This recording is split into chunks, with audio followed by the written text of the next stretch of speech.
बहुत ही ऊर्जावान, गुरुनिष्ठ, प्रतिभाशाली आदरणीय बहन ज्योति गुप्ता जी लेने जा रही हैं, जिनकी निरंतर योग की कक्षाएं एवं योग शिविर फिरोजाबाद में चल रहे हैं और अपने शिविरों के माध्यम से जिन्होंने असाध्य रोगों में भी भाई बहनों को लाभ दिया है, बहुत निष्ठा के साथ योग को अपने जीवन में उतारा है, उसको जीती हैं। ऐसी ऊर्जावान आदरणीय बहन ज्योति गुप्ता जी को मैं मंच पर आमंत्रित करती हूँ और आपसे आपका स्वागत करते हुए आपसे अनुरोध करती हूँ कि आप मंच पर आएं और अपने सत्र को प्रारंभ करें। आदरणीय बहन ज्योति गुप्ता जी, बहुत बहुत स्वागत है आपका। बहुत धन्यवाद दीदी जी, प्रणाम दीदी जी। सभी कमर गर्दन सीधी करके बैठेंगे। ध्यान मुद्रा, मन सहज, आंखें बंद, मेरुदंड सीधा, लंबा गहरा सांस।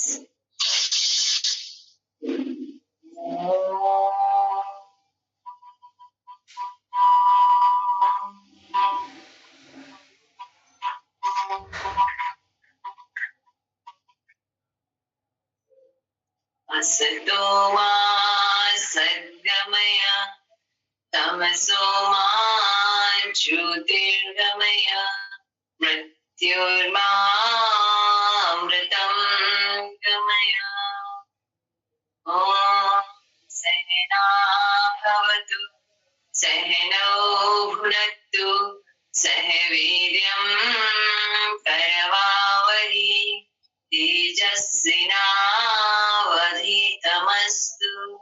मा विद्विषावहै। ॐ शांति शांति शांति। परम पूज्य परम शक्ति स्वामी जी महाराज, परम पूज्य आचार्य श्री की सूक्ष्म उपस्थिति को नमन वंदन करते हुए हमारी मुख्य केंद्रीय प्रभारी आदरणीय दीदी जी को मेरा हृदय से नमन। हमारी मार्गदर्शिका ऑनलाइन शिविर की आदरणीय देववती दीदी जी को मेरा हृदय से नमन। हमारी राज्य प्रभारी दीदी जी को मेरा हृदय से नमन। समस्त राज्य कार्यकारिणी बहनें जो कि समय समय पर अपना आशीर्वाद और मार्गदर्शन हमें प्रदान करती रहती हैं, समस्त बड़ी बहनों को मेरा हृदय से नमन। जिला कार्यकारिणी की सभी बहनें, तहसील कार्यकारिणी की समस्त योग कक्षाओं के माध्यम से जुड़े हुए योग साधक भाई बहनों को मेरा हृदय से प्रणाम। हम ईश्वर के स्मरण के साथ आज के सत्र को प्रारंभ करते हैं।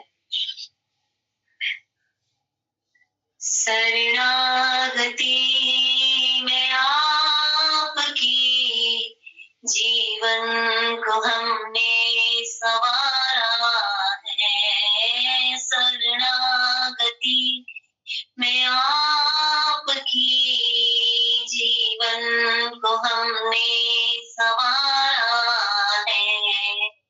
ना हो कभी दूर तुमसे गुरुवर, तुम बिन न कोई हमारा है। ना हो कभी दूर तुमसे गुरुवर, तुम बिन न कोई हमारा है। निर्मल हुआ है करुणा से तेरी, धुंधला सा था मन का दर्पण, तुमसे मिला ये नूतन जन्म, ये चरणों में गुरु तेरे अर्पण।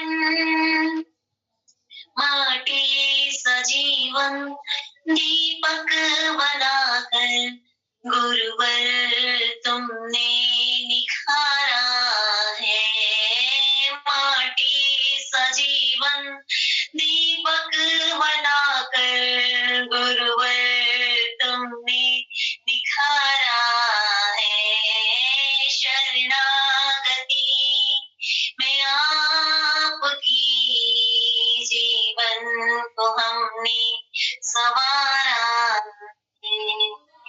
अंतःकरणीय होता प्रफुल्लित दर्शन तुम्हारा ही पाकर। होते सहज सत्व से युक्त हम सब चरणों में गुरु तेरी आकर। हम हैं पिपासु उपदेश तेरा अविरल सहज जल की धारा है। हम हैं पिपासु उपदेश तेरा अविरल सहज जल की धारा है। शरणागति में आपकी जीवन को हमने सवारा है। जैसे कि आंचल में माता के बालक निर्भर निर्भय रहता, वैसे ही चरणों में गुरुवर तुम्हारे ममता का दरिया है बहता। हम हैं परम धन्य तुमने जो गुरुवर हमको सहज स्वीकारा है। हम हैं परम धन्य तुमने जो गुरुवर हमको सहज स्वीकारा है। शरणागति में आपकी जीवन को हमने सवारा है। परमपिता परमात्मा को नमन करते हुए हम अपनी योग यात्रा को प्रारंभ करते हैं। सभी सीधे खड़े हो जाएंगे। हम करेंगे योगिंग जोगिंग का अभ्यास। कल आपको नाम के सहित और पूरा विस्तार से बताया था, तो आज हम जल्दी जल्दी अभ्यास करेंगे क्योंकि आज हमें और भी नए प्रतियोगी आसन का अभ्यास करना है। 1 2 3 4 5 6 7 8 9 10। दूसरा अभ्यास 1 2 3 4 5 6 7 8 9 10। जो जल्दी जल्दी ना कर सके वो धीरे धीरे करें और किसी की देखा देखी खुद के शरीर के साथ खींचातान ना करें। 1 2 3 4 5 6 7 8 9 10। 1 2 3 4 5 6 7 8 9 10। योगिंग जोगिंग जिस क्रम में सिखाया जा रहा है उस क्रम में याद करें और उनके नाम भी याद करें और कहा हमारा श्वास किस तरह से चलना है ये सभी याद करें। अगला अभ्यास, हाथ सामने की ओर। 1 2 3 4 5 6 7 8 9 10। अगला अभ्यास, 1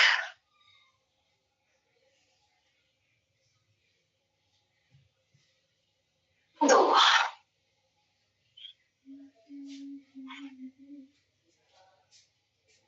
3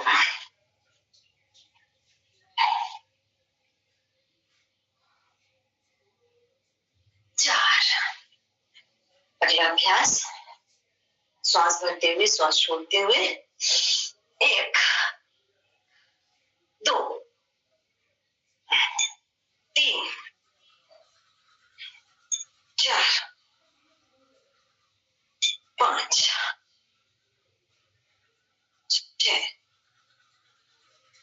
7 8 9 10। अगला अभ्यास, त्रिकोणासन। 1 2 3 4 5 6 7 8 9 10। अगला अभ्यास कोणासन। 1 2 3 4 5 6 7 8 9 10। वापस आइए। अगला अभ्यास पादहस्तासन। श्वास छोड़ते हुए हाथ ऊपर, श्वास भरते हुए हाथ ऊपर, श्वास छोड़ते हुए नीचे। 1 2 3 4 5 6 7 8 9 10।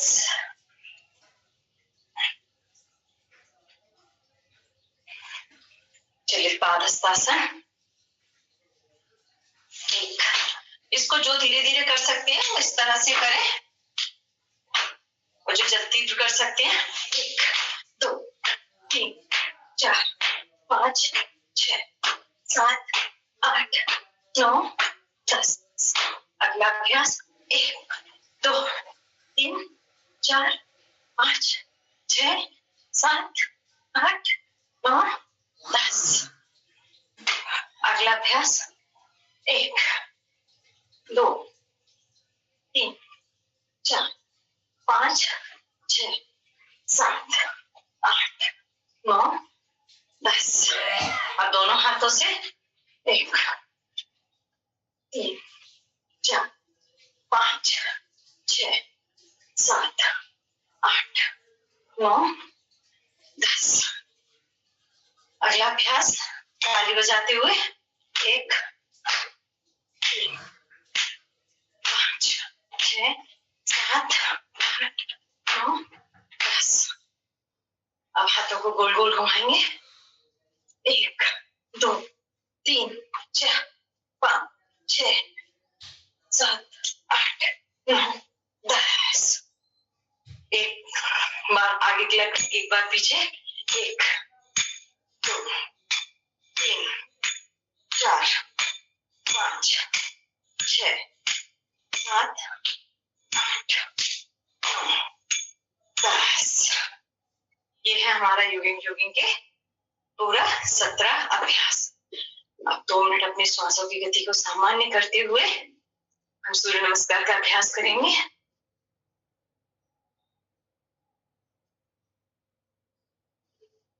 करेंगे हम सूर्य नमस्कार का अभ्यास। कल आपको आसनों के नाम भी बताए थे और कहाँ श्वास को लेना है, कहाँ छोड़ना है, ये भी सब आपने समझ लिया था। यदि कोई भी कहीं भी कुछ नहीं समझ में आ रहा हो तो आप पूछ लीजिए बाद में परीक्षा के समय। ये नहीं कि नहीं समझ में आया था या सुन नहीं पाया था या लिख नहीं पाया था, आप पूछिए। यहाँ सभी जितनी भी दीदी हैं, सभी आपका बहुत अच्छा मार्गदर्शन करेंगे और आपको बिल्कुल सही, ये अवसर है आपके पास सीखने का, और आपको बिल्कुल सही बात बताएंगे जो कि आपको, और आप सोचिए कि हमने नहीं सुन पाया था, हम गूगल से या उससे, हो सकता है कि उसमें और उसमें कुछ अंतर हो। तो आप यहाँ जो भी हैं दीदी वगैरह हैं उनसे आप ग्रुप में पूछ सकती हैं। आप यहाँ प्रश्न नहीं पूछ पाती तो आप ग्रुप में पूछिए, आपको जवाब मिलेंगे कि सूर्य नमस्कार के नाम नहीं समझ में आए या योगिंग के अभ्यास नहीं समझ में आए, जो भी हम सूर्य नमस्कार का अभ्यास करते हैं। 1 2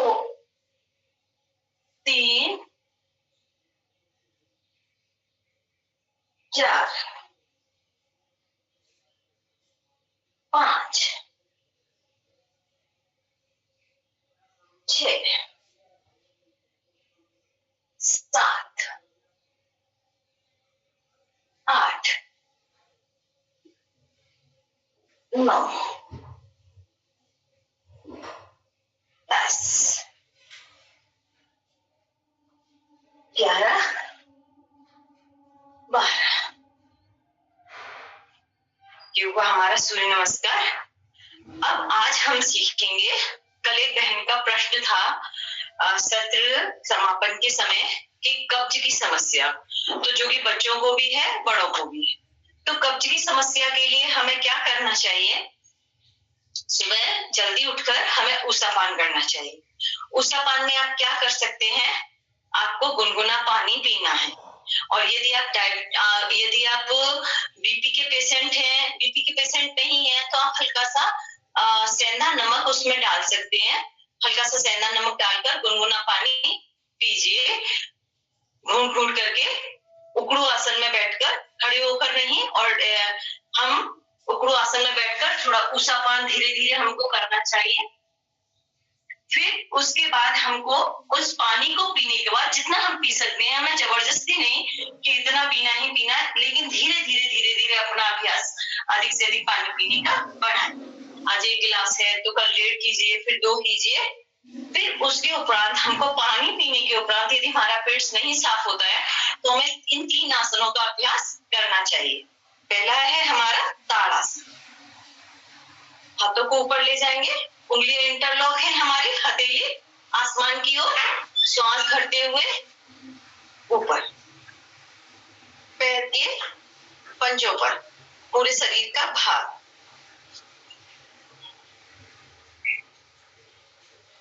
एक आसन के कई कई फायदे होते हैं। आप सोच रहे होंगे कल ये हाइट बढ़ाने के लिए बताया था, ये जितना हाइट बढ़ाने में कारगर है उतना ही हमारी पानी पीने के बाद हमारी कब्ज को खत्म करने में भी उतना ही कारगर है, क्योंकि जितना मल आंतों में भरा होता है वो सभी नीचे आ जाता है।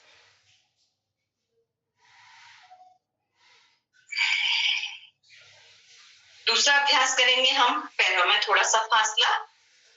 ये 3 अभ्यास सभी ध्यान रखें, ऊषापान करने के बाद करें।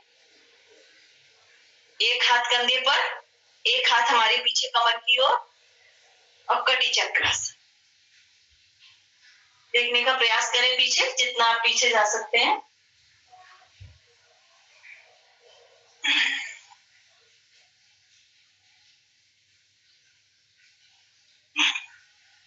इसको आप ऐसे भी कर सकते हैं कि हाथ सामने की ओर,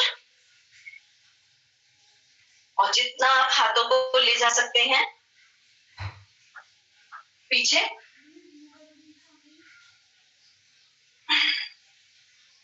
श्वास छोड़ते हुए सामने।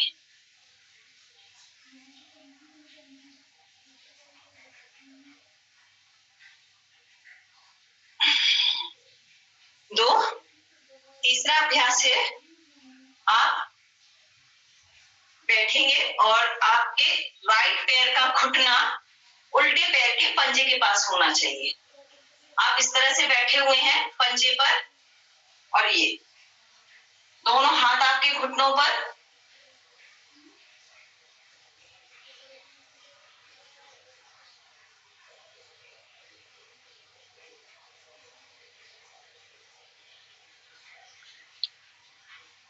शंखासन। इस तरह के आसन के अभ्यास से आप बच्चों को ऊषापान करवाने के बाद ये अभ्यास करवाइए, बच्चों की कब्ज खत्म होगी। और कब्ज को खत्म करने के लिए हमें सुबह आंवला एलोवेरा का जूस पीना चाहिए, त्रिफला का सेवन करना चाहिए। और बहुत ज्यादा कब्ज रहती है तो लौकी के जूस का कल्प भी कर सकते हैं। लौकी का जूस पीजिए, लौकी का सूप बनाकर पीजिए, और तरल पदार्थों का ज्यादा सेवन कीजिए। ऐसे पदार्थों का सेवन ना कीजिए जैसे कि मैदा है, मैदा की चीजों से बचें। मैदा से मल निष्कासन में थोड़ी सी समस्या आती है, तो विशेष ध्यान रखें अपने आहार का, क्योंकि कब्ज क्या है, आहार में इधर उधर गड़बड़ी होने से ही कब्ज की समस्या सर्वप्रथम होती है। इसका सबसे पहला कारण कब्ज का यही है। तो अब हम आगे बढ़ते हैं अपने आसनों की ओर। कब्ज के लिए सभी को समझ में आया होगा, कल का प्रश्न था। और कब्ज के लिए हम दूध में मुनक्का डालकर भी ले सकते हैं, मुनक्के का वैसे भी सेवन कर सकते हैं। यदि ज्यादा समस्या है, रात के समय दूध पीकर सोए मुनक्के वाला, तो सुबह उठ के आपको कोई भी समस्या नहीं होगी। और धीरे 1-2 दिन के प्रयास से ऐसा नहीं होगा। यदि आपको समस्या लंबी है तो आपको प्रयास भी कई दिन करने होंगे। अब हम अपना अभ्यास करते हैं आज के आसनों। कल हमने किए थे ताड़ासन, त्रियक ताड़ासन, खड़े होकर वृक्षासन, गरुड़ासन और पादहस्तासन। कल के सभी को समझ में आ गए होंगे। कल का यदि कोई आसन करने का तरीका या कुछ भी नहीं समझ में आया हो तो आप बता दीजिएगा। आज के अपने अभ्यास आगे बढ़ाते हैं नटराज आसन से। नटराज आसन हम किस तरह से करेंगे? हमारा एक हाथ सामने, दूसरे हाथ से हम पैर के पंजे को इस तरह से पकड़ते हुए जितना हम ऊपर ले जा सकते हैं अपने पैर, बैलेंस बनाते हुए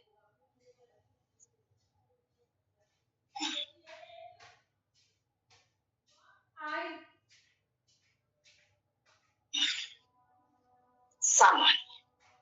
अब यही अभ्यास हम दूसरे पैर से करेंगे।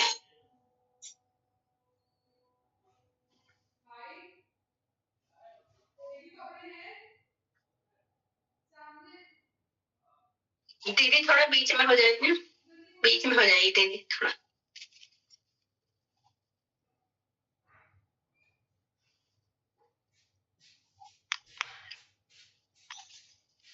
इस तरह से इन आसनों के अभ्यास से एक तो हमारी बच्चों की बैलेंसिंग अच्छी होती है और पैरों की मांसपेशियां भी मजबूत होती हैं। बच्चों की हाथों में, पैरों में जो रोग होते हैं वो भी धीरे धीरे दूर होने लगते हैं। इसलिए बच्चों को इन आसनों का अभ्यास अवश्य करवाना चाहिए। इसमें सबसे अच्छा है कॉन्सेंट्रेशन पावर बढ़ती है बच्चों की। अब हम अगला अभ्यास करेंगे इसी क्रम में वातायन आसना। राइट पैर को हम लेफ्ट थाई पर लगाएंगे और अपने घुटने को एड़ी के पास रखेंगे इस तरह से, हाथ सामने।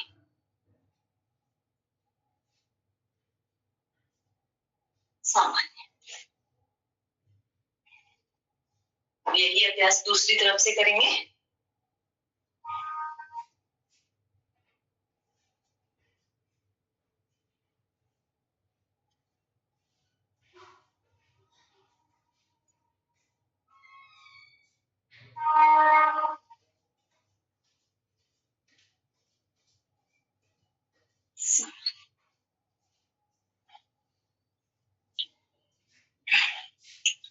अब हम करेंगे इस आसन के अभ्यास से घुटने अच्छे होते हैं, घुटने मजबूत होते हैं वातायन आसन के अभ्यास से। बाकी तो मैंने वही ना कि पूरे शरीर को शुद्ध ऑक्सीजन और शुद्ध रक्त प्राप्त करने के लिए हमें आसनों का, प्राणायामों का अभ्यास करना ही चाहिए। एक आसन के कई फायदे होते हैं और बच्चों के लिए, बच्चों के सर्वांगीण विकास के लिए हमें हर आसन को सीखना चाहिए और करना भी चाहिए।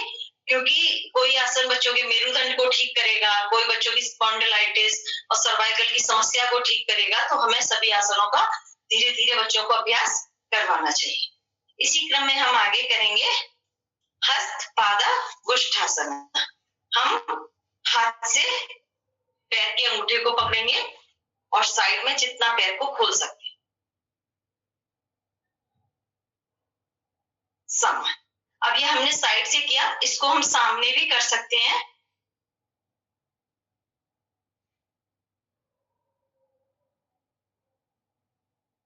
यदि हम साइड से करते हैं तो जो पैर, जिसका राइट पैर होगा तो राइट ही हमारा हैंड होगा, और यदि हम सामने कर रहे हैं तो हमारा लेफ्ट पैर है तो राइट हैंड होगा। इन सभी आसनों से एक तो हमारी बैलेंसिंग बढ़ती है, कॉन्सेंट्रेशन पावर बढ़ती है और पैरों की मांसपेशियां, हाथों और पैरों की मांसपेशियां मजबूत होती हैं, मेरुदंड अच्छा होता है। अब अगला अभ्यास करेंगे हम इसमें परिवर्तित पार्श्व कोणासन। के लिए हम पैरों में थोड़ा सा फासला, एक पंजा बाहर की ओर, एक पंजा हमारा सीधा है, दूसरे लेफ्ट घुटने को मोड़ते हुए हथेली को पंजे के बगल में टिकाएंगे और दूसरा हाथ हमारा कान से सटा हुआ एकदम सीधा।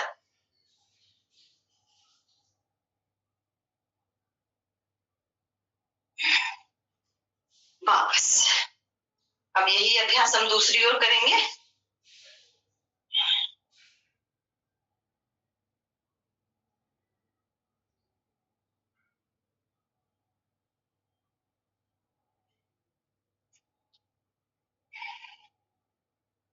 वापस शरीर की स्ट्रेचिंग बढ़ती है। अगला अभ्यास करेंगे हम वक्रासन। श्वास भरते हुए वक्रासन से हाथों की मांसपेशियां मजबूत होती हैं, लेकिन एकदम प्रयास नहीं करना चाहिए। पहले धीरे धीरे प्रयास करना चाहिए, एक एक पैर से, और आगे कुछ चादर वगैरह लगाकर करें जिससे कि गिरने का डर ना। श्वास भरते हुए, श्वास छोड़ते हुए हाथों को नीचे लाएंगे और कोहनियों को मोड़ते हुए घुटने टिकाएंगे। कोहनी को इस तरह से मोड़ते हुए उस पर घुटने टिकाने हैं हमें।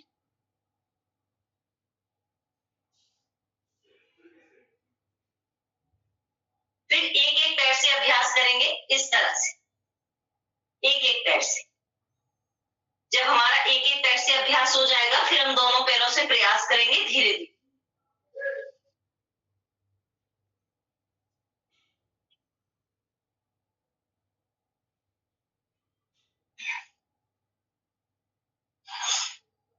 फिर हम दोनों पैरों से अभ्यास धीरे धीरे करते हैं। बच्चों को इन आसनों को करने का अभ्यास होना चाहिए, और जब धीरे धीरे अभ्यास हो जाए तो प्रयास कीजिए कि वो होल्ड करना सीखें आसनों में। अब इसी क्रम में हम आगे करेंगे बैठकर करने वाले आसन। कल वाले खड़े वाले हैं और ये आज बताए। जिसको जो भी आसन ना समझ में आए वो आप पूछ सकते हैं। अब हम करेंगे बैठकर करने वाले। बैठकर करने वाले आसनों में सबसे पहले हम बैठेंगे वज्रासन की स्थिति में, क्योंकि बच्चे काफी देर लंबे समय तक पढ़ाई करते करते सबसे पहले उनकी समस्या मेरुदंड में होती। तो मेरुदंड की समस्याओं से बच्चों को बचाने के लिए हमें बच्चों को उष्ट्रासन और अर्धचंद्रासन का अभ्यास करवाना चाहिए। तो हम घुटनों के पर आएंगे वज्रासन से, और हाथों को बाहर इस तरह से लगाते हुए दृष्टि हमारी आसमान की ओर।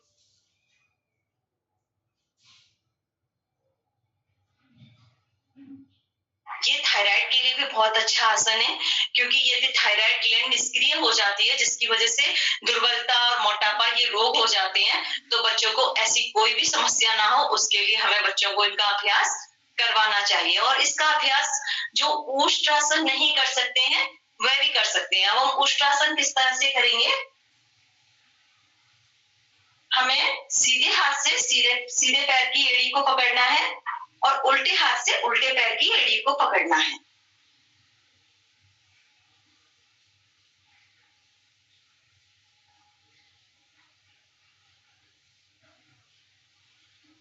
वापस। ये मेरुदंड के लिए बहुत अच्छे अभ्यास हैं। मेरुदंड के लिए, थायराइड के लिए, जिनसे कि और इन बच्चों की थायराइड ग्लैंड सक्रिय हो जाएगी।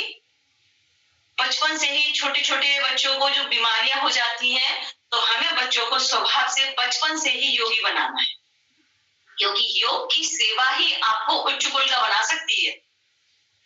हमें सदैव बच्चों को यही बात सिखानी है, क्योंकि आज के समय में बात तो बहुत होती है कि संस्कार नहीं दिए। संस्कार पर क्या देना है? सिर्फ नाम संस्कार नहीं, संस्कार के नाम पर माता पिता क्या क्या दे रहे हैं ये स्वयं भी नहीं वो समझ पाते हैं। तो हमें ये भी समझना है कि हमें आखिर अपने बच्चों को सिखाना क्या है। हमें अपने बच्चों के मन में ये बात बहुत दृढ़ता से बैठानी है कि हमें मार्ग सही ही चुनना है, चाहे वह रास्ता कठिन हो या सरल हो। ये ईश्वर के ऊपर छोड़ देना चाहिए, लेकिन मार्ग सदैव सही ही चुनना चाहिए। जो सही है उसी का चुनाव करें। ऐसा नहीं कि ये सरल है और गलत है तो उस राह पर चले, नहीं, कभी नहीं चलना चाहिए। अब इसी क्रम में हम आगे करेंगे। अब हम बैठ जाएंगे योग मुद्रासन। योग मुद्रासन भी बच्चों के पेट के रोगों के लिए उतना ही अच्छा है जितना हम बाकी आसन करते हैं। और कब्ज के लिए कब्ज को दूर करता है, जठराग्नि को प्रदीप्त करता है, आंतों को मजबूत बनाता है, हमारे डाइजेस्टिव सिस्टम के लिए भी बहुत अच्छा है। पहले हम आएंगे पद्मासन।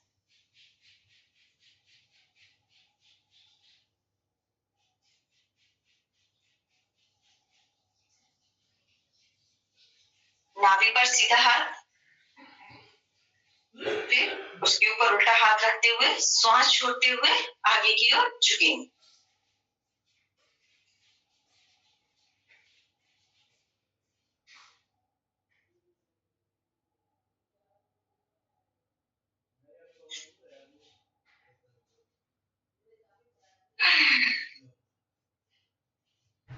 श्वास भरते हुए ऊपर।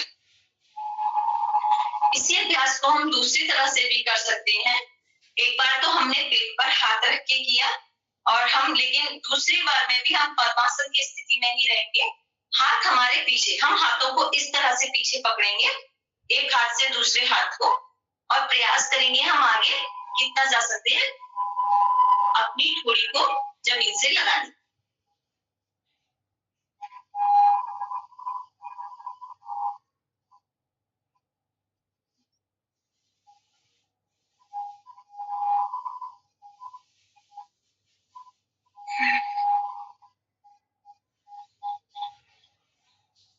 समान, श्वास भरते हुए समान।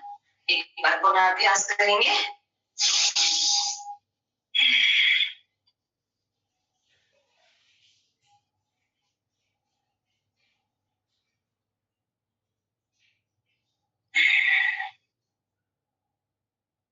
योग मुद्रासन में हम योग मुद्रासन के साथ साथ कपालभाति भी कर सकते हैं। इनसे हमें एक साथ दो फायदे होते हैं, आसन का भी फायदा होता है और प्राणायाम का भी फायदा होता है। और कभी ऐसा होता है कि समय कम है तो हम उसके साथ साथ प्राणायाम भी कर सकते हैं। देखिए, आप प्राणायाम इस तरह से कर सकते हैं। आप नीचे गए, श्वास को बाहर छोड़ते हुए,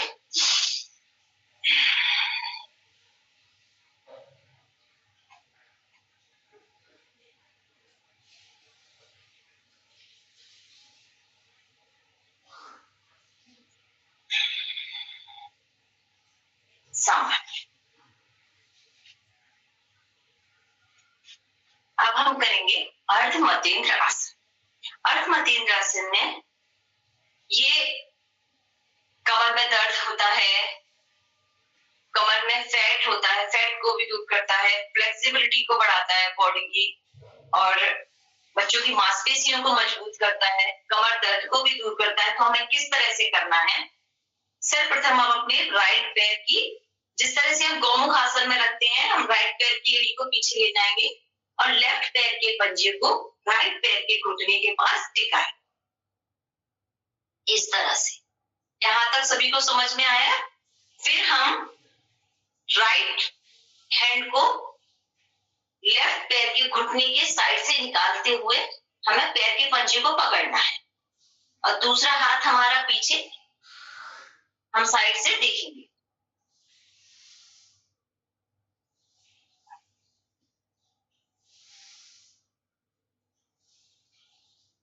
इसमें भी हम कपालभाति प्राणायाम साथ में कर सकते हैं। अब इसी क्रम को हम दूसरी तरफ से भी करेंगे। लेफ्ट पैर को हमने, लेफ्ट पैर हमारा नीचे और राइट पैर का पंजा लेफ्ट पैर के घुटने के पास। बिल्कुल, देखिए आप बिल्कुल बहुत अच्छे से समझ लीजिए। अब हमारा राइट हैंड गया था, हमारा लेफ्ट हैंड से पंजे को पकड़ेंगे।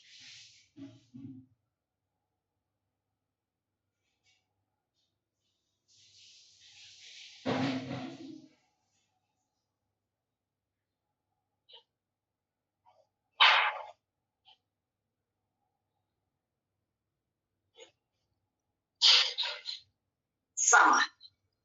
इसमें कपालभाति भी किया हमने साथ साथ में, और इन सभी आसनों के सर्वप्रथम आप नाम भी लिखते जाएंगे। डायरी और पेन लेके बैठे और नाम लिखें। किस आसन को खड़े होकर करना है, किस आसन को बैठकर करना है, और कहाँ श्वास को भरना बताया जा रहा है, किस तरह से आपको आसन को करना बताया जा रहा है। करें और फिर लिखें भी साथ के साथ, ये भी आपके लिए उतना ही आवश्यक। अब हम करेंगे ब्रह्मचर्य आसन। यथा नाम तथा गुण, जैसा नाम है वैसे ही इस आसन के गुण है, तो आप समझ ही रहे होंगे। ब्रह्मचर्य आसन के लिए हम वज्रासन में आएंगे। वज्रासन में हम पैरों की पिंडलियां पर बैठते हैं, पंजों पर हमारे नितंब होते हैं। यहाँ नहीं, यहाँ हमें पैरों को बाहर निकालना है।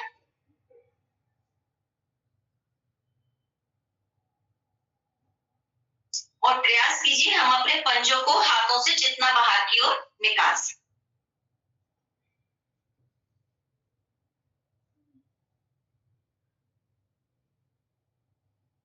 एकदम मेरुदंड सीधा, हाथ दोनों घुटने पर, दृष्टि सामने की। बच्चों को इस आसन में बैठने का अभ्यास करवाएं। प्रारंभ में थोड़ा थोड़ा बैठे और जब अभ्यास लंबा हो जाए तो बच्चे आराम से आधा घंटे तक इस आसन में आप बैठ सकते हैं। समान।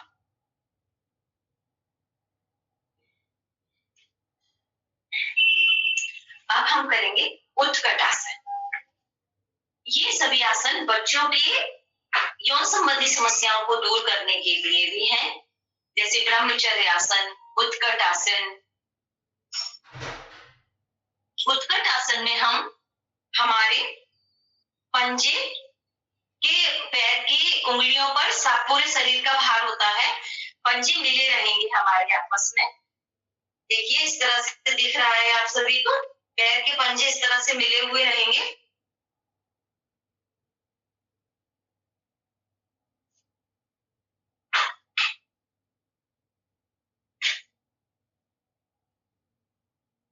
सामान्य। जहां तक सभी को समझ में आया, कोई किसी को समस्या तो नहीं, किसी आसन को करने का तरीका नहीं समझ में आया या कोई आसन नहीं समझ में आया हो तो अपना लिख लीजिए और आप आराम से बाद में पूछ सकते हैं। अब आगे करेंगे हम बच्चों के लिए भूमि नमन आसन। इससे बच्चों की फ्लेक्सिबिलिटी भी बढ़ती है और वही की शुद्ध रक्त पूर्ण शरीर में प्रवाहित होता है, जिससे कि अब जब शुद्ध रक्त पूरे शरीर को प्रवाहित होगा, हम ऑक्सीजन पूरी तरह से लेंगे, अच्छी तरह से हम प्राणायाम करेंगे, पूरा निष्ठा के साथ हम आसनों को करेंगे, तो शुद्ध रक्त पूरे शरीर में जो प्रवाहित होगा उससे हमारे चर्म रोग हैं। सिर्फ हम यहाँ आसनों को कहें कि एक आसन सिर्फ हमारी हड्डियों को ही मजबूत करता है, हमारे मेरुदंड को भी अच्छा करता है, तो शायद ये कहना थोड़ा ठीक भी नहीं होगा। लेकिन यहाँ वही की एक आसनों के कई कई अभ्यास हैं, इनसे हमारे चर्म रोग भी फिर दूर होते हैं। अब हम करेंगे भूमि नमन आसन। भूमि नमन आसन के लिए हम पैरों को जितना फैला सकते हैं उतना फैलाएंगे। प्रारंभ अवस्था में एकदम से बच्चे नहीं कर पाते, सर को जमीन से नहीं लगा पाते, तो धीरे धीरे आप प्रयास कीजिए। सामने हमने हाथ रखे, हथेलियां रखे हुए, और प्रयास कीजिए बच्चों को धीरे धीरे उनका सर जमीन से लगवाने, धीरे धीरे। फिर जब उनका सिर जमीन से लगने लगे, तब फिर पैरों के अंगूठे को पकड़ते हुए, श्वास छोड़ते हुए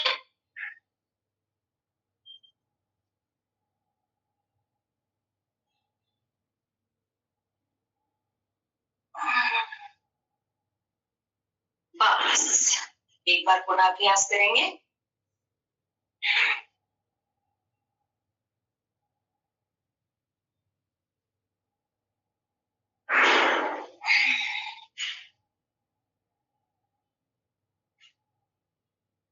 इन आसनों का अभ्यास बच्चों को एडवांस योग, जो बच्चे एडवांस योग करने के इच्छुक होते हैं उनको भी इनका धीरे धीरे अभ्यास करना चाहिए, जिससे उनका शरीर आगे एडवांस योग के लिए तैयार हो सके।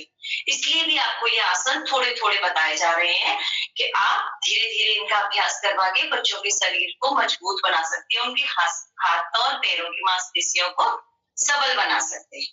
अब अगला अभ्यास हम करेंगे इसी क्रम में नौकासन।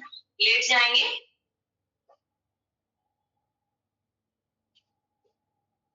नौका आसन के भी बच्चों के पेट की नाभि दिख जाती है, तो बच्चों को इसका अभ्यास करवाएं। आंतें मजबूत होती हैं, कब्ज दूर होती है, पेट की मांसपेशियां सबल बनती हैं।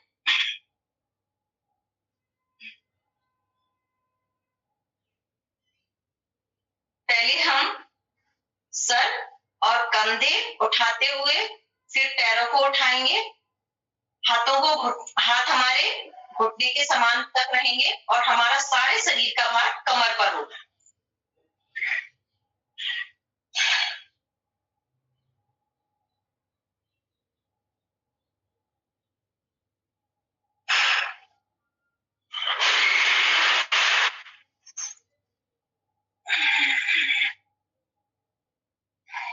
एक बार पुनः अभ्यास।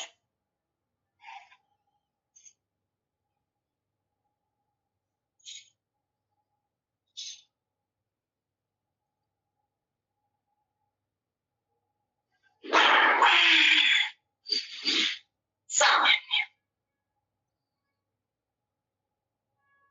कल आपको लेटकर सर्वांगासन, हलासन, चक्रासन बताए थे। आज आपको नौकासन भी बताया इसी के। विशेष ध्यान रखना है कि बच्चों को इन सभी का अभ्यास हमें एक साथ यदि आप बहुत ज्यादा कराएंगे तो शायद घबराकर वो दूसरे दिन ना करें। धीरे धीरे एक क्रम बनाइए। आज 4 का अभ्यास करवाना है। 4 आसनों का 1 हफ्ते तक रेगुलर अभ्यास। यदि किसी आसन के अभ्यास से उनके, क्योंकि बहुत लंबे समय तक जब नहीं किया होता और एकदम कराया जाता है तो शरीर में थोड़ा दर्द होने लगता है, तो बच्चों को दूध में हल्दी डालकर अवश्य दें, जिससे कि उनके शरीर में जो भी दर्द है वह ना। अब इसी में हम करेंगे आगे टिटिवासन। धीरे धीरे करवाइए बच्चों को। पैरों में थोड़ा सा फासला, पंजों को, हाथों को पैर के पंजे के दोनों ओर लगाएंगे।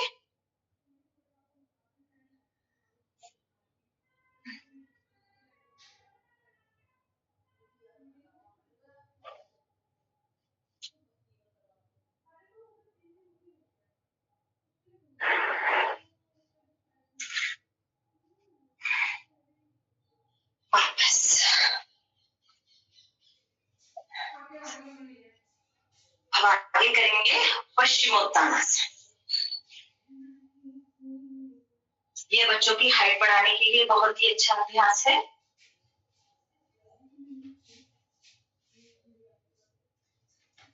श्वास भरते हुए, श्वास छोड़ते हुए,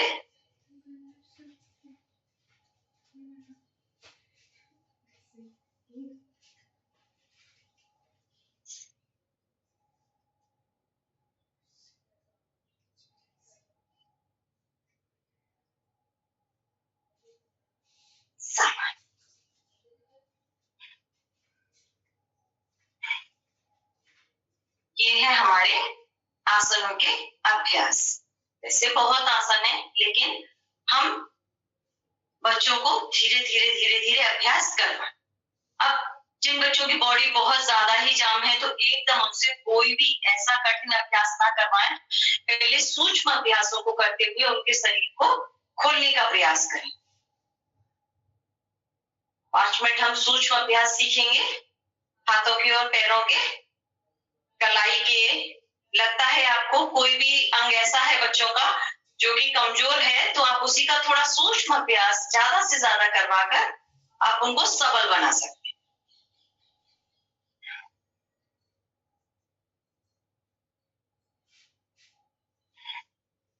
साइड से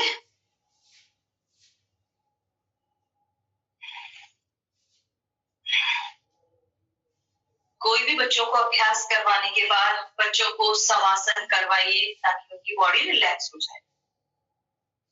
एंटी क्लॉकवाइज,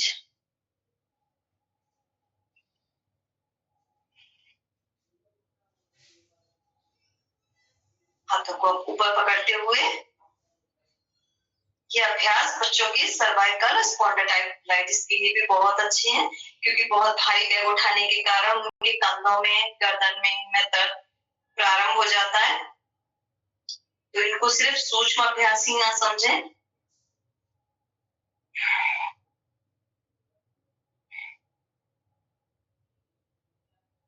पीछे से प्रेशर, सामने से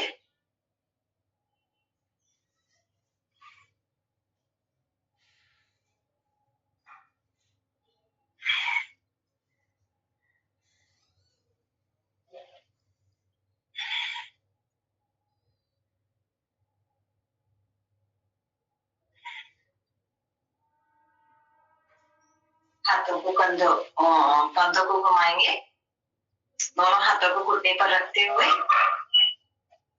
गर्दन में बहुत अधिक दर्द हो तो गर्दन को आगे की ओर नहीं झुकाना चाहिए।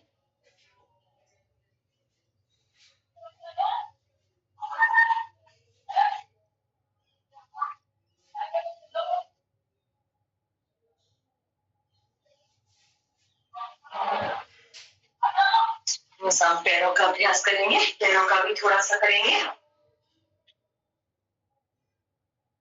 ये अपने हाथ पैरों को रिलैक्स जरूर करना चाहिए। कोई भी हार्ड आसन करने के बाद शवासन करके या सूक्ष्म अभ्यास करके पैरों की प्याली को चलाएंगे। जिनको घुटनों में दर्द होता है ना, वो पैरों की प्याली का विशेष ध्यान रखें, पैरों की प्याली चलाने का।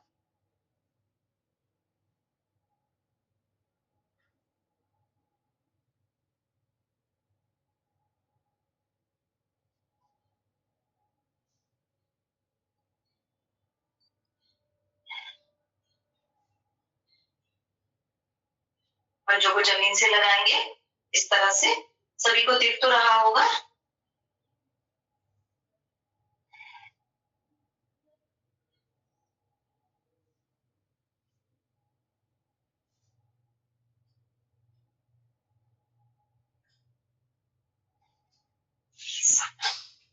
अब हम प्राणायाम करने के लिए तैयार हैं। जितना शरीर के लिए आसन आवश्यक है उससे कहीं ज्यादा प्राणायाम आवश्यक, क्योंकि प्राणायाम में कई लोग ऐसे प्राणायाम में मन नहीं लगता, तो भजन चला के प्राणायाम कीजिए। एकदम एकांत में बैठकर ईश्वर के ध्यान में लीन होकर आप जितना ईश्वर के ध्यान में लीन होकर प्राणायाम को करेंगे, प्राणायाम का फल उतना ही गुना ज्यादा आपको प्राप्त। अब प्राणायाम का एक निश्चित क्रम आप सभी बिल्कुल क्रम से लिख लेना कि किस प्राणायाम के बाद कौन सा आता है और किस तरह से करना है। तो सर्वप्रथम हम करेंगे भस्त्रिका प्राणायाम। पूरा लंबा गहरा श्वास भरना, पूरा बाहर छोड़ना। तीनों गति कल आपको बताई थी, तो आपको जो अपनी सुविधा अनुसार अच्छी लगी, जो लगे आपको कि हम इसको अपनी सामर्थ्य के अनुसार कर सकते हैं, आप अपनी सामर्थ्य के अनुसार उसका चुनाव कीजिए। भस्त्रिका प्राणायाम के नियमित अभ्यास से हमारे रेस्पिरेटरी सिस्टम की समस्याएं दूर होती हैं।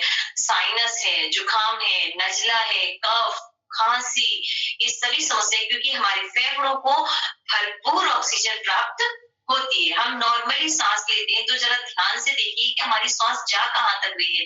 ना ही तो फेफड़ों में पूरा ऑक्सीजन को भरा है और ना ही तो कहीं कोई एक गुब्बारा है, आपने उसमें पानी भर दिया और उसका पानी निकाल दिया, लेकिन पानी की कुछ बूंदें उसमें रह गई और आपने उसमें फिर कभी हवा भरी ही नहीं, तो पानी की बूंदें उसको धीरे धीरे सड़ा देंगी। यही होता है कि श्वास को पूरा हमें फेफड़ों में जरूर भरना चाहिए। तो 5 मिनट भस्त्रिका प्राणायाम का अभ्यास करेंगे, जो अपनी जिस गति से कर सकते हैं।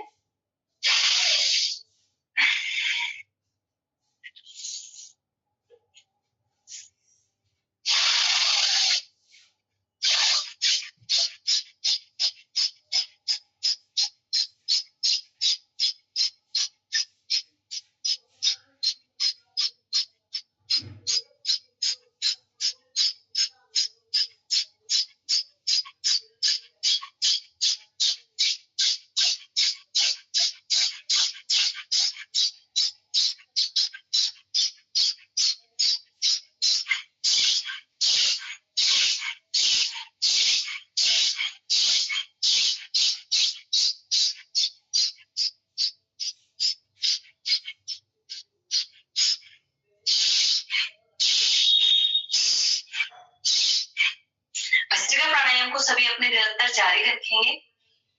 इसी तरह से प्रतिदिन अभ्यास करने का, भस्त्रिका प्राणायाम करने का अभ्यास बनाएं।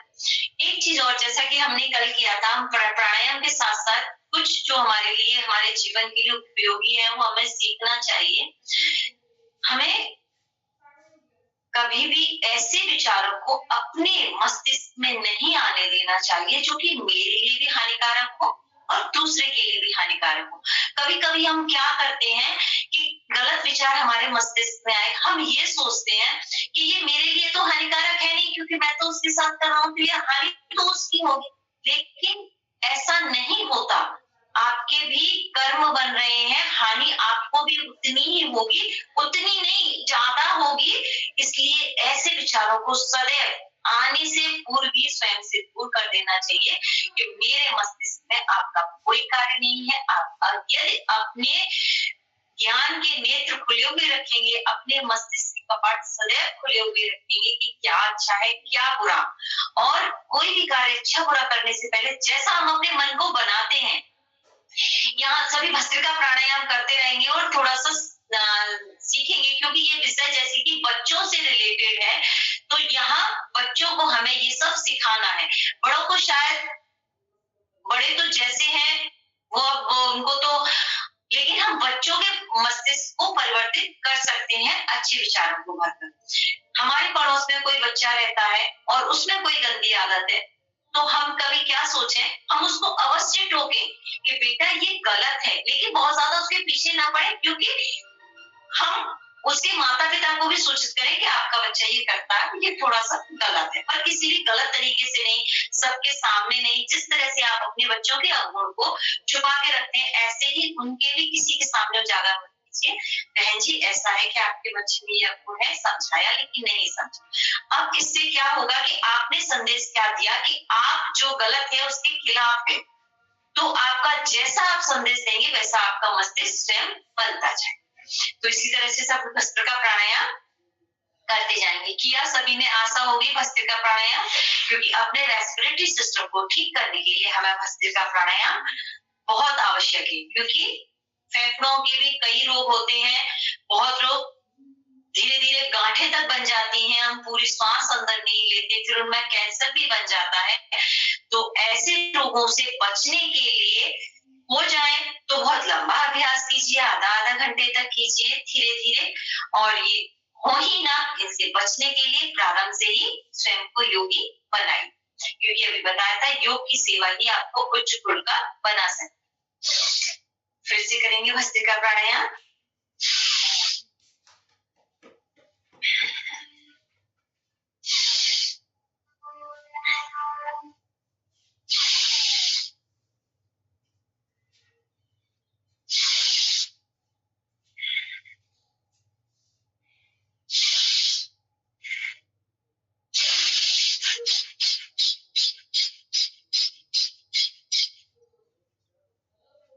अब इसी क्रम में हम आगे करेंगे कपालभाति प्राणायाम।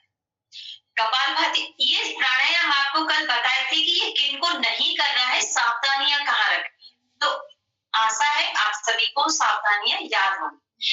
अच्छा, कपालभाति प्राणायाम में हम सिर्फ रेचक पर ध्यान देते हैं, ये बात कल भी बताई थी। तो सभी कपालभाति प्राणायाम करेंगे।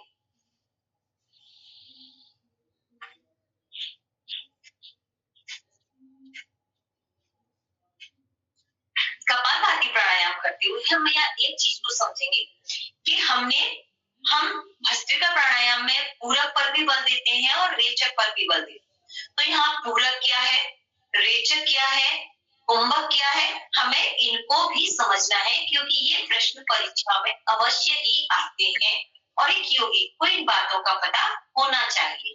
तो यहाँ आप पूरक क्या है, श्वास को अंदर भरना पूरक कहलाता है। कपालभाति प्राणायाम के साथ साथ आप समझते जाएंगे इस बात को। श्वास को बाहर छोड़ना रेचक कहलाता है, और यदि हमने श्वास को अंदर रोका हुआ है तो वो अंतर कुंभक कहलाता है, और यदि श्वास को हमने बाहर रोका हुआ है, बाहर छोड़कर और श्वास को रोका हुआ है, तो वो बाह्य कुंभक कहलाता है। जैसा कि हम बाह्य प्राणायाम में लगाते हैं, तो हम बाह्य कुंभक के साथ ही तो बाह्य प्राणायाम करते हैं। इस तरह से हमें पूरक, रेचक, अंतर कुंभक और बाह्य कुंभक, इन चारों का पता होना चाहिए। तो आप लिख लीजिए कि पूरक क्या है और रेचक क्या है। तो यहाँ जैसा कि कल बताया था कि हम यहाँ सिर्फ रेचक पर बल दें।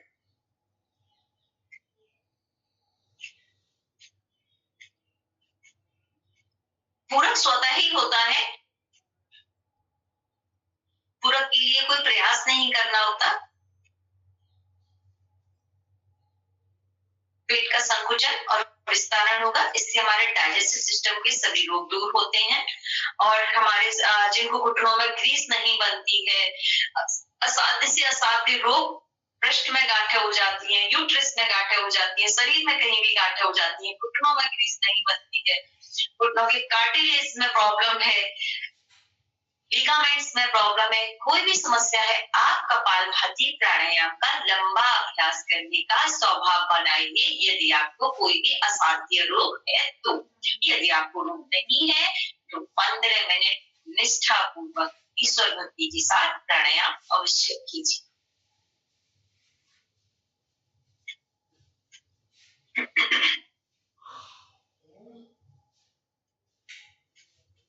प्राणायाम, इन प्राणायामों का अभ्यास आप खाली पेट करें सुबह तो बहुत अच्छा है, और यदि आप किसी कारणवश सुबह नहीं कर पाए हैं तो आप भोजन के 5 घंटे बाद कर सकती हैं। क्योंकि जो शाम को करना चाहते हैं, शाम को करने वाले इच्छुक साधक भाई बहन भोजन के 5 घंटे बाद प्राणायाम कर सकते हैं। कपालभाति प्राणायाम, भस्त्रिका प्राणायाम, बाह्य प्राणायाम आसानी से। हमें अपने बच्चों के मस्तिष्क में एक संकल्प दृढ़ता से बिठा लेना चाहिए कि हमें ईश्वर को कभी भी नहीं भूलना है। ईश्वर को याद करने का कोई एक विशेष समय नहीं होना चाहिए कि सिर्फ सुबह ही करना है या शाम को ही करना है। हमें ईश्वर को कभी नहीं भूलना है, चाहे सुख हो, चाहे दुख हो, चाहे सुबह हो, चाहे शाम हो, चाहे भोजन करने से पूर्व हो, चाहे भोजन करने के पश्चात हो। हमें सदैव ईश्वर के स्मरण के साथ अपने प्रत्येक कार्य को प्रारंभ करना है। ऐसा भाव हमें अपने बच्चों के मन में, ऐसा संकल्प हमें अपने बच्चों के मन में सदैव बिठाना है। और कपालभाति प्राणायाम करते जाएंगे हम इसी भाव के साथ।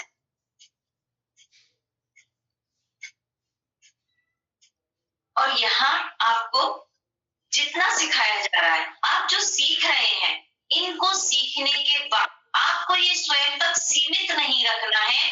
आपको इनके बाद योग कच कल एक बहन ने प्रश्न किया था कि हम हरिद्वार कब जाएंगे, तो देखिए उसका ये है कि पहले आप यहाँ सीखिए, आप परीक्षा दीजिए, आपको सर्टिफिकेट मिलेगा। उसके बाद आप अपने जिलों पर, जहां आप रहती हैं, जिले में, तहसील पर, गांव में, वार्ड में जाकर योग कक्षा लगाइए। 6 महीने की योग कक्षा लगाइए कम से कम। अपने रजिस्टर को मेंटेन कीजिए। वहां कितने योग, किसी बहन का कोई प्रश्न है क्या? माइक खुला हुआ है। हाँ मैम, मैं एक चीज पूछ रही थी, जो आपने भस्त्रिका प्रणाम कराया, तो मैम किसी के जो लंग्स हैं सूख गए हैं या सूख रहे हैं, तो मैम उनको कैसे करना चाहिए? वो थोड़ा धीमी धीमी गति से प्रारंभ करें, क्योंकि उनको यदि कोई समस्या है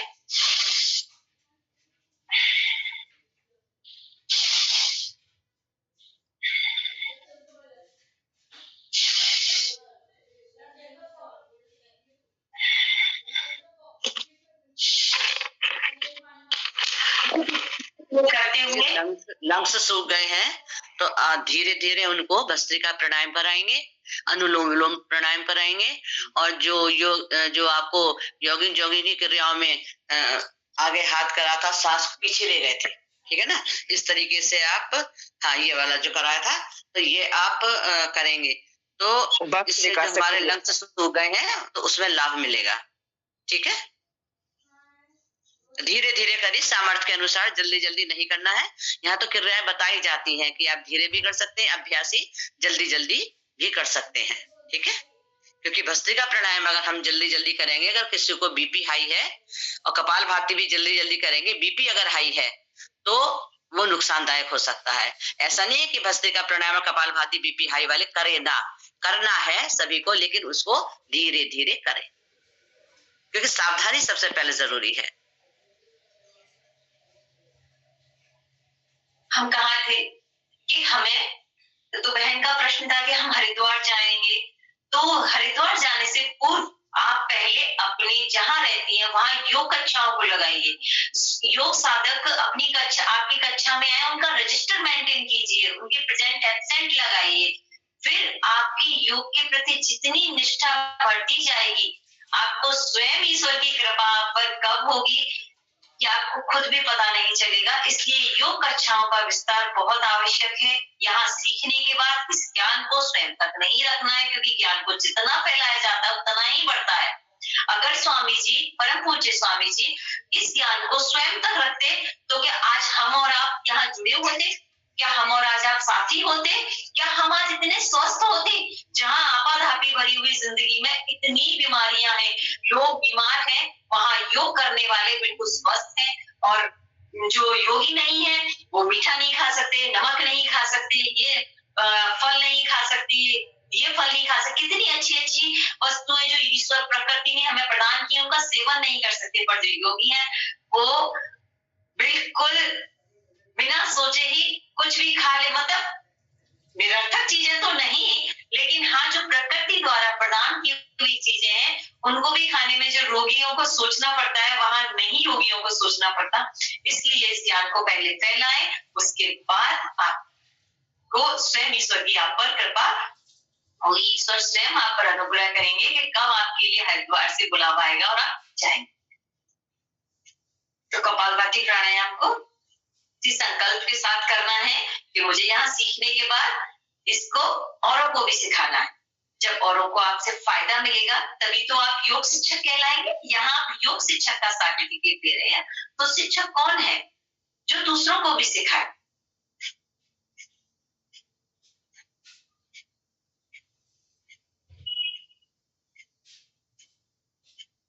अब अगला अभ्यास करेंगे हम बाह्य प्राणायाम। बाह्य प्राणायाम के लिए जैसे कि आप सभी को कल सावधानियां बता दी थी, तो आप सभी ने वो नोट की होंगी और प्रतिदिन आपको बताई भी जा रही। बाह्य प्राणायाम से पूर्व हम क्या करेंगे?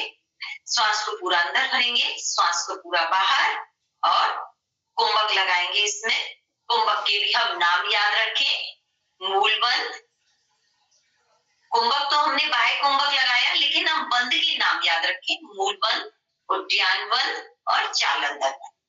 मूल बंद में हम अपने गुदा मार्ग को संकुचित करते हैं, उद्यान बंद में हम पेट को फिर से लगाने का प्रयास करते हैं, और जालंधर बंद में ठोड़ी को कंठ से लगाने का प्रयास। अब हम यहाँ थोड़ा सा ये समझेंगे कि बंद को हम लगाएंगे तो नीचे से, पहले मूल बंद, फिर उद्यान बंद, फिर जालंधर। जब हम खोलने का नंबर आएगा तो हम सबसे पहले जालंधर बंद को खोलेंगे। ऐसा नहीं कि हमने मूल बंद पहले लगाया था तो हम मूल बंद को खोलेंगे। जैसे कि हम घर से निकलते हैं तो हम रूम का भी गेट लगाते हैं, फिर घर का भी गेट लगाते हैं, फिर सीढ़ियों से निकलने के बाद वो भी गेट लगाते हैं। तो हमने जो लॉक पहले लगाया उसको पहले नहीं खोलते, जो हमने सबसे एंड में लगाया उसको खोलते हैं। तो इसी तरह से हम शरीर के लॉक को भी समझेंगे। अब हम करेंगे बाह्य प्राणायाम का अभ्यास।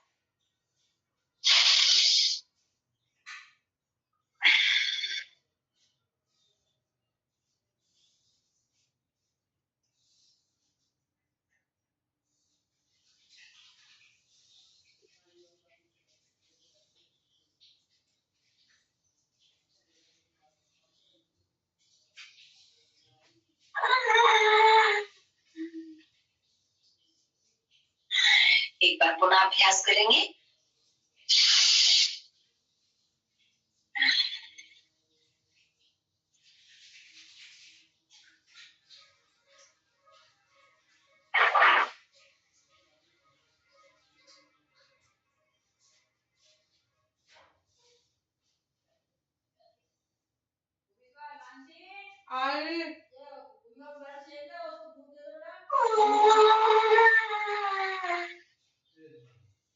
जब श्वास लेने की इच्छा बलवती हो तो श्वास भरते हुए और अपने बंधों को खोलते जाएंगे।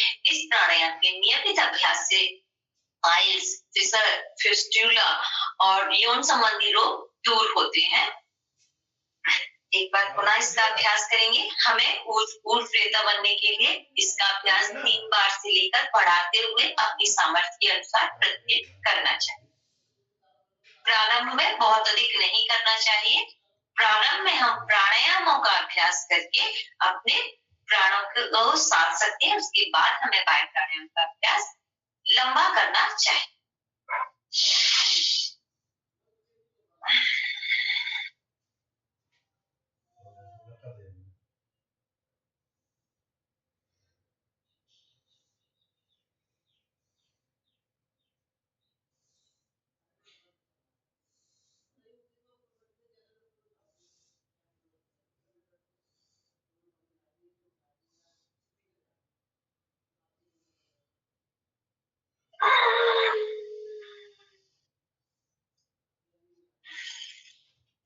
अब हम करेंगे अग्निसार क्रिया। कल हमने अग्निसार क्रिया नहीं की थी, ये एक सहयोगी क्रिया है। श्वास को पूरा अंदर पूरा बाहर, जिस तरह से हमने बाह्य कुंभक इसमें लगाया था उसी तरह से हम बाह्य कुंभक लगाएंगे और पेट को अंदर खींचेंगे, बाहर छोड़ेंगे, अंदर खींचेंगे, बाहर छोड़ेंगे।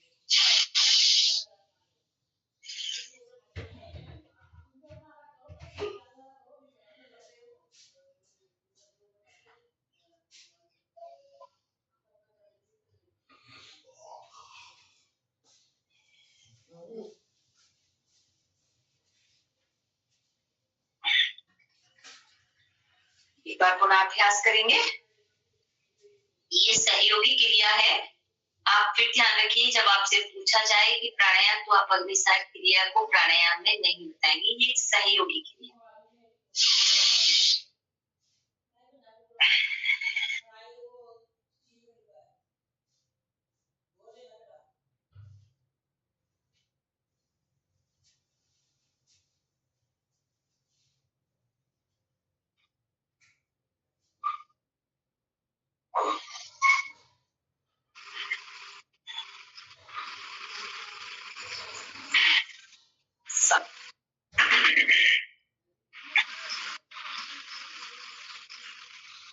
मैम एक बात पूछनी थी थोड़ी सी। जो हम प्राणायाम क्रम है, जो हम अंत्य कुंभक लगाते हैं, उसे हमें कपालभाति से पहले लगाना है? नहीं, बाह्य कुंभक पहले लगाना है। कपालभाति में तो कुंभक लगाना ही नहीं है। कपालभाति से जो क्रम है हमारा, स्टार्टिंग क्रम है हमारा भस्त्रिका। हाँ, भस्त्रिका में भी हम कुंभक नहीं लगाते। उसके बाद अंत्य कुंभक में बैठना है? नहीं, भस्त्रिका प्राणायाम में उसके बाद आपको कपालभाति प्राणायाम। ओके, उसके बाद यानी बाह्य कुंभक और अंत्य कुंभक में कब करना है? बाह्य कुंभक तो आप बाह्य प्राणायाम में लगाते हैं, और अंत्य कुंभक आपको कल जो सहयोगी प्राणायाम सिखाए जाएंगे उसमें आपको नाड़ी शोधन की जो क्रिया सिखाई जाएगी उसमें आपको अंत्य कुंभक सिखाया जाएगा। अभी ये बोला जो हम प्राणायाम कर रहे हैं इसमें बाह्य और अंत्य कुंभक क्रम में नहीं है? नहीं, हम बाह्य प्राणायाम में बाह्य कुंभक लगा रहे हैं और अग्निसार क्रिया में भी बाह्य कुंभक लगा रहे हैं। जी, हमने बाह्य प्राणायाम में श्वास को पूरा भरा, श्वास को पूरा छोड़ा। अब हमारे लिए बाह्य कुंभक लगा हुआ है, जब तो हम बंद लगा रहे हैं। आप सोचिए, आपके अंदर श्वास भरी हुई है, तो आप पेट को पीठ से लगाने का प्रयास कैसे करेंगे? आप लॉक लगा ही नहीं पाएंगे।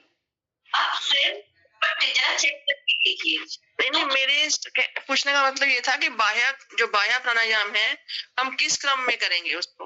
बाह्य प्राणायाम को हम बाह्य कुंभक के साथ करेंगे। इसमें कुंभक का अभी कुछ भी नहीं है।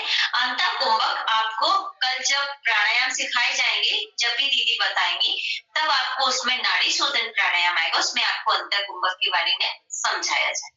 नहीं, ये क्रम पूछ रही है, प्राणायाम का क्रम है। जैसे भस्त्रिका पहला प्राणायाम है, दूसरा कपालभाति प्राणायाम है, तीसरा बाह्य प्राणायाम है।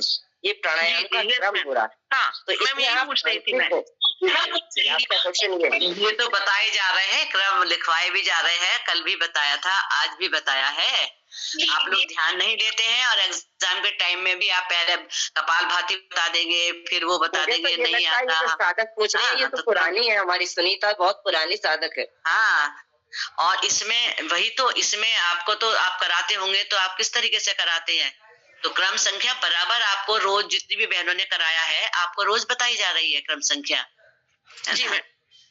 हाँ, तो उसमें भस्त्रिका प्राणायाम जैसा भी आपको उन्होंने कहा भी है, ज्योति जी ने, कि आप लिखिए प्राणायामों के नाम, तो आपको पता चल जाएगा कि किसके बाद क्या प्राणायाम करना है। पहले उन्होंने भस्त्रिका कराया, उसके बाद आपको कपालभाति कराया। कपालभाति याद रखना सभी बहनें, भारती नहीं, कपालभाति। और कपालभाति के बाद उन्होंने क्या कराया आपको? बाह्य प्राणायाम कराया। बाह्य के बाद में अग्निसार क्रिया, अग्निसार के बाद उज्जाई प्राणायाम कराएंगी, उज्जाई के बाद अनुलोम विलोम कराएंगी, फिर भ्रामरी के बाद उद्गीत, उसके बाद ध्यान यानी प्रणव। ये 8 प्राणायाम है हमारे। ये अग्निसार क्रिया जो है वो प्राणायामों में नहीं आती है। ठीक है, इसका ध्यान रखेंगे। जी मैम, थैंक यू। एक्चुअल में दीदी मुझे लगा था कि बहन ने ये बोला था ना, अंत्य कुंभक का क्रम क्रम क्या है, तो मैं वहाँ थी। वो कोई बात नहीं, हाँ कोई बात नहीं। तो उसमें क्या है, अभी जब आपको उस सहयोगी प्राणायाम कराए जाएंगे तो उसमें आपको विस्तृत जानकारी दे दी जाएगी अंतः कुंभक और बाह्य कुंभक की, ठीक है।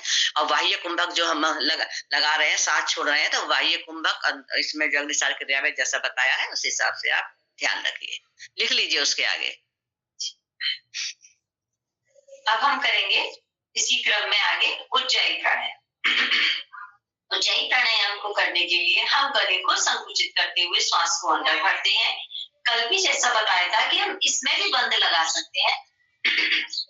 श्वास को अंदर भरेंगे, फिर हम पहले प्रारंभिक अवस्था में थोड़ी देर हम रोक के रखते हैं।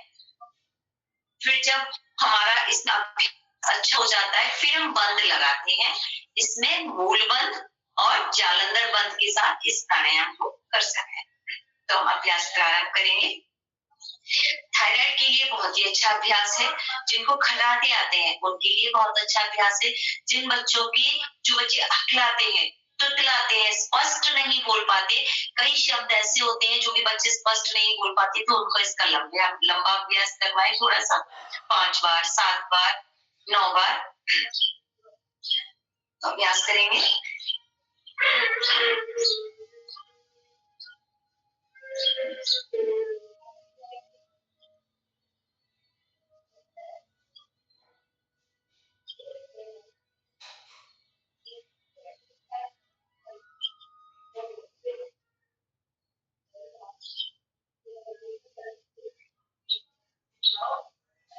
राइट साइड की नासिका को बंद करके लेफ्ट साइड से श्वास को बाहर। अब हमने यहाँ किया साधारण, अब हम करेंगे कुंभक के साथ। कुंभक के साथ करने के लिए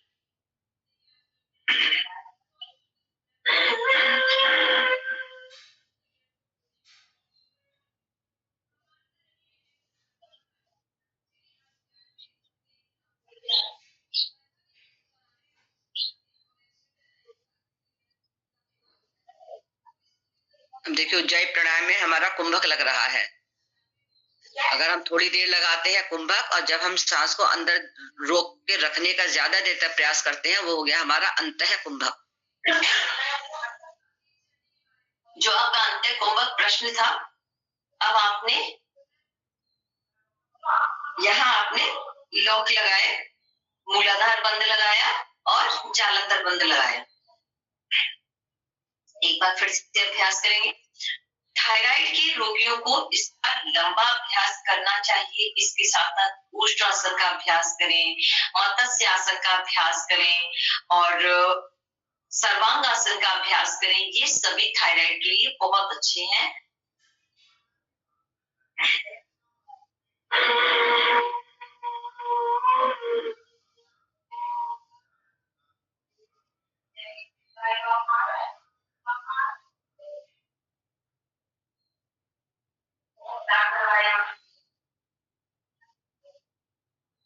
बहनों के माइक खुले हुए हैं, कृपया वो बंद कर दें।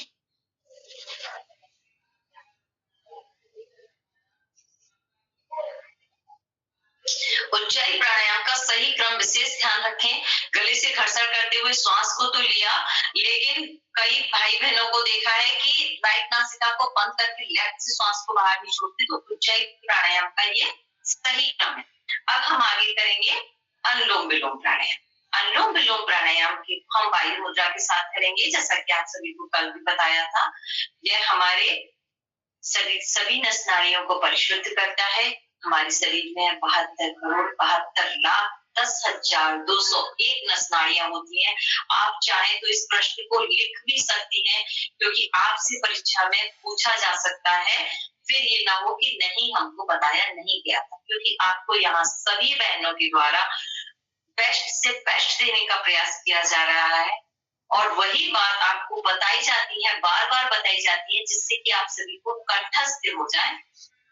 तो अब हम करेंगे अनुलोम विलोम का अभ्यास। अनुलोम विलोम प्राणायाम का थोड़ा लंबा अभ्यास करने का स्वभाव बनाना चाहिए। राइट नासिका को बंद करते हुए लेफ्ट से श्वास को पूरा अंदर भरेंगे। लेफ्ट से हम अब लेफ्ट को बंद करते हुए राइट से श्वास को बाहर।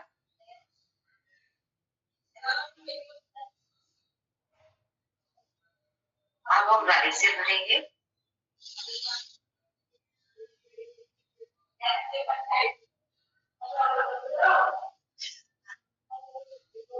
लेफ्ट से बाहर।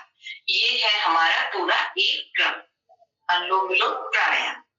इसी तरह से थोड़ा लंबा करेंगे अनुलोम विलोम प्राणायाम।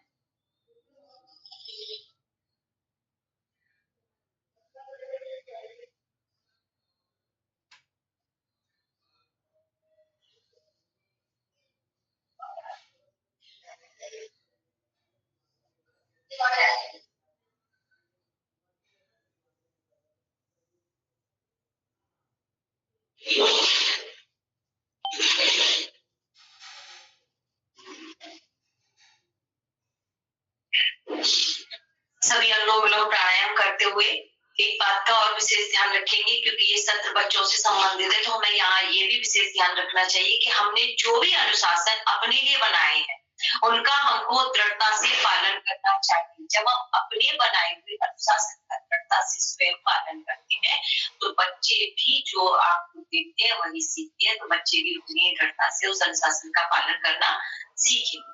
तो हमारा अनुशासन नहीं छूटना चाहिए, चाहे वो योग करने का हो, चाहे वो योग का अनुशासन तो हमें घर में स्वयं के लिए, सभी के लिए बनाना ही चाहिए। ये एक गृहिणी का, एक माँ का कर्तव्य है।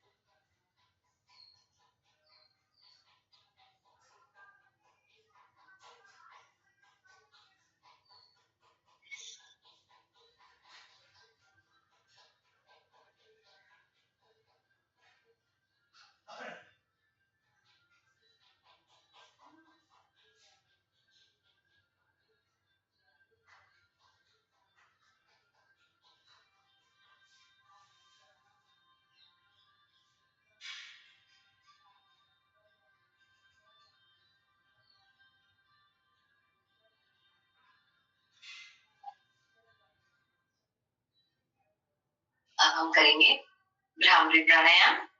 भ्रामरी प्राणायाम हम एक बात का और ध्यान रखेंगे, जैसे अभी आपने अनुलोम विलोम प्राणायाम किया है ना, उल्टी तरफ से आपने सांस भर के शुरू किया था।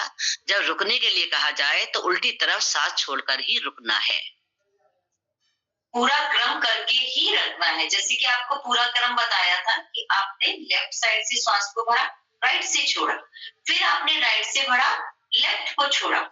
तो आपको ये एक क्रम पूरा करना है। आपको ऐसा नहीं कि रोकने के लिए कह दिया रुक जाइए और आप जो है सीधी तरफ से सांस भर रहे हैं तो वहीं के वहीं रुक गए, ऐसा नहीं करना है। सीधी तरफ से अगर आप सांस भर रहे हैं तो फिर छोड़ते हुए आपको वायु नासिका पे ही रुकना है। एक क्रम पूरा करके ही यहाँ छोड़ना है, ये विशेष ध्यान रखना चाहिए, क्योंकि एक योग शिक्षक को योग की इतनी बारीकियों का पता होना चाहिए। अब हम आगे करेंगे भ्रामरी प्राणायाम। एक उंगली माथे पर, शेष 3 उंगली आंखों पर, यहाँ कान अंगूठे से बंद और मधुर स्वर में गुंजन करेंगे। विशेष ध्यान रखेंगे, मानसिक रोगों के लिए बहुत ही अच्छा प्राणायाम है।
उद्गीत प्राणायाम।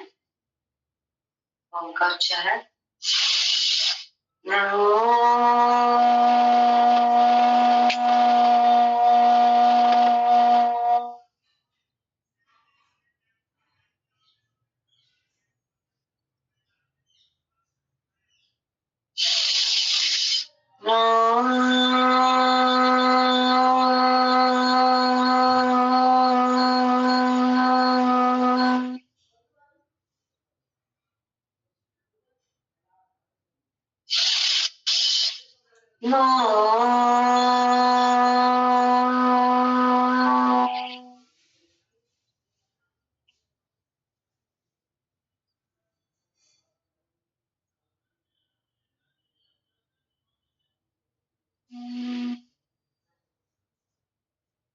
प्रणव प्राणायाम ईश्वर की प्रार्थना के साथ। हे हृदयेश्वर, हे प्राणेश्वर, हे परमेश्वर, हे सर्वेश्वर, हे समर्थ, हे करुणा सिंधु, विनती ये स्वीकार करो। भूख दिखाकर उसे मिटाकर, भूख दिखाकर उसे मिटाकर अपना प्रेम प्रदान करो। अपना प्रेम प्रदान करो। पीर हरो हरि, पीर हरो, पीर हरो हरि, पीर हरो, पीर हरो हरि, पीर हरो।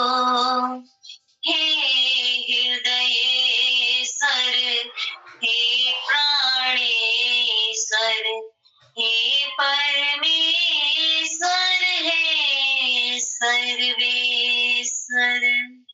दोनों हाथों की हथेलियों को ऊपर ले जाते हुए आपस में कसरत करते हुए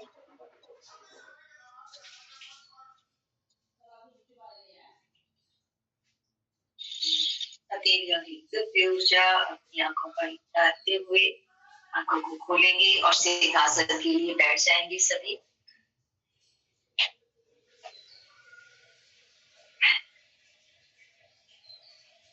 घुटनों में फासला, वज्रासन में पूरा घुटनों में फासला करेंगे और जीभ को बाहर निकालते हुए सील की तरह दहाड़ना है।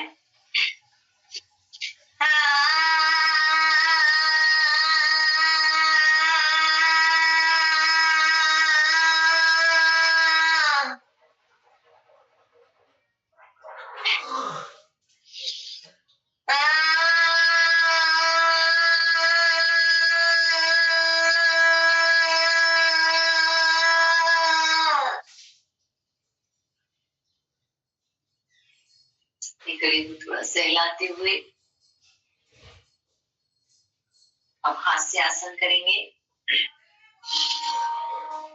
सब लोगों की एक दवाई, हंसना सीखो मेरे भाई।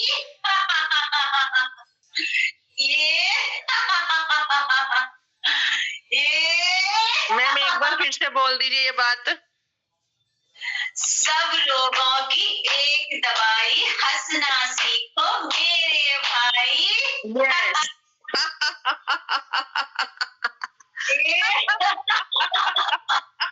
एकदम खिलाते हुए, मस्त होते हुए, ईश्वर के ध्यान में लीन रहते हुए, हास्य आसन करते हुए, अपने प्राणायाम का योग अभ्यास का नियमित अभ्यास करते हुए स्वयं स्वस्थ रहें और दूसरों को भी स्वस्थ बनाएं।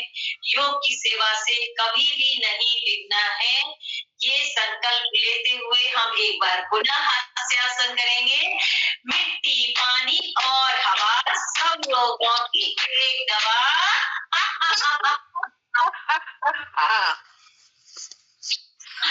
शांति पाठ के लिए सभी बैठ जाएंगे।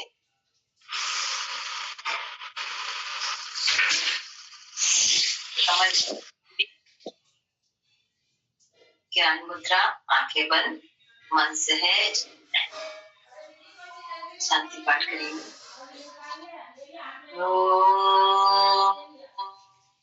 शांति अंतरिक्षगम शांति पृथ्वी शांतिरापः शांतिरोषधयः शांति वनस्पतयः शांति विश्वे देवा शांति ब्रह्म शांति सर्वगम शांति शांतिरेवा शांति सामा शांतिरे ओम शांति शांति शांति।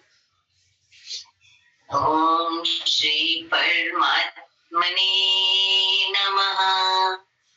ओम श्री गुरुभ्यो नमः।